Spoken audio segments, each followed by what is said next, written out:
బేదలను కటాక్షించువాడు ధన్యుడు. ఆపత్కాలమందు యెహోవా వానిని తప్పించును.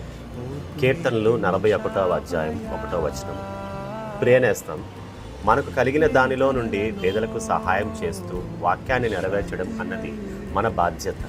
వారి కష్ట సమయంలో పాలు పంచుకోవడం అన్నది వాక్యాన్ని నెరవేర్చడమే అని మనం జ్ఞాపకం ఉంచుకోవాలి. మనకు కలిగిన దానిలో నుండి పేదలకు సహాయం చేద్దాము. ఇది ఒక అలవాటుగా మనం చేసుకోవాలి.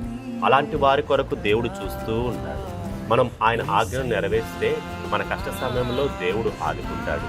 ఆమేన్.